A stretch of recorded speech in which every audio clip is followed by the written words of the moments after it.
২৪-এর গণহত্যার বিচার আগে করতে হবে, তারপর নির্বাচন সহ অন্য কিছু, এমন মন্তব্য করেছেন জামায়াতে ইসলামের আমির ডাক্তার শফিকুর রহমান। আর দলটির নায়েবে আমির অধ্যাপক মুজিবুর রহমান বলেন, পতিত স্বৈরাচার আবারও ফিরে আসতে চায়। জীবন দিয়ে হলেও এদের রুখে দেবে বাংলাদেশের মানুষ। আলাদা অনুষ্ঠানে এসব কথা বলেন তারা। আরো জানাচ্ছেন ওবায়দুল হক মারুফ।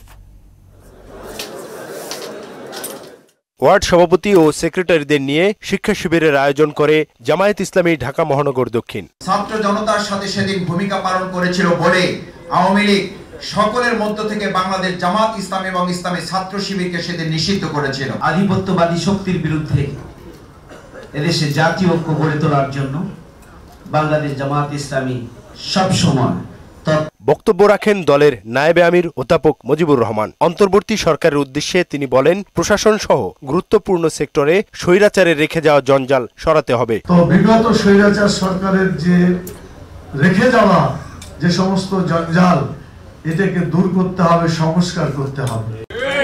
আগে সংস্কার, তারপরে নির্বাচন। এদিকে দীর্ঘ ১৬ বছর পর কক্সবাজারে অনুষ্ঠিত হলো জামায়াতের সমাবেশ। জেলার সরকারি কলেজ মাঠে স্থানীয় নেতাদের পাশাপাশি বক্তব্য রাখেন দলের শীর্ষ নেতারা। জামায়াত ইসলামী বাংলাদেশের গণমানুষের প্রিয় সংগঠন। হিন্দু মুসলিম ভেদাভেদ নেই, বৌদ্ধ খ্রিস্টান ভেদাভেদ নেই, ধনী দরিদ্র ভেদাভেদ নেই। দুঃশাসন যতদিন থাকবে ততদিন যুদ্ধ অব্যাহত রাখার ঘোষণা দিয়ে জামায়াত ইসলামের আমির বলেন, দেশ পরিচালনার সুযোগ পেলে বৈষম্য দূর করা হবে। ২৪-এর গণহত্যার বিচার অবশ্যই হতে হবে। আগে বিচার, তারপরে অন্য কাজ। সবাই যার যার জায়গায় রাজনীতি করবেন, যার যার আদর্শ নিয়ে, কিন্তু রাজনীতির সাথে চাঁদাবাজি, দুর্বৃত্তপনা এবং দুর্নীতির কোনো সম্পর্ক নাই।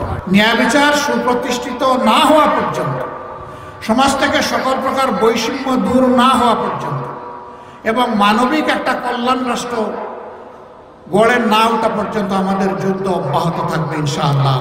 স্বাধীনতার ৫৪ বছরের কোথাও জামায়াত ইসলামের কর্মীরা সংখ্যালঘু জনগোষ্ঠীর উপর অন্যায় করেনি বলে জানান জামায়াত আমির। সংখ্যাগুরু সংখ্যালঘু বলে সংখ্যাগুরু এবং সংখ্যালঘুর মাধ্যমে ফ্রিকশন, এই ধান্দা, এই যুদ্ধ লাগিয়ে রেখেছিল। সারা বাংলাদেশে কোথায় স্বাধীনতার ৫৪ বছর পরে আজ পর্যন্ত জামাত ইসলামের লোকেরা এই ৪টা অপকর্ম করেছে, তা সুস্পষ্টভাবে নাম ঠিকানা সহ জানিয়ে আমাদেরকে সাহায্য করে। ওবায়দুল হক মারুফ, মহানা সংবাদ, ঢাকা।